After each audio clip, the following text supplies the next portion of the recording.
Passaggio dei primi 50 metri a cura di Margherita Panziera, 29,39 davanti a Denise Cavallini, 29,62, Marta Giovannoni 29,96 al primo passaggio. Margherita Panziera, campionessa italiana di categoria dei 200 d'orso, titolo vinto nell'estate scorsa in vasca lunga.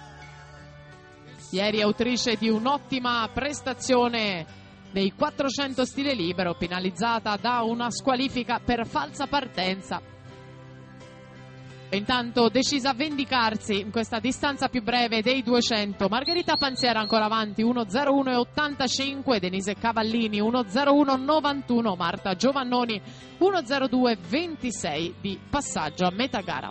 Ricordiamo il passaggio di Gioele Maria Origlia, 1:01,18, in questo momento sarebbe virtualmente al comando dalla seconda serie. Ai 150 metri la Origlia aveva nuotato, era passata in 1:33,89, vediamo il responso della Panziera che continua a condurre una manciata di centesimi in più, 1:34,34. Siamo allo sprint finale, risale anche la Cattapanda alla quinta corsia, anche lei medagliata nel dorso ai campionati italiani giovanili, argento nei 200 in vasca corta.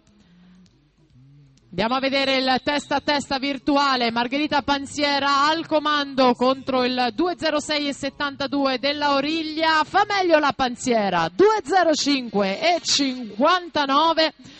Anna Catapan chiude seconda in questa prima serie, 2:07,24, poi la Cavallini, però Origlia si inserisce nella classifica generale proprio fra Margherita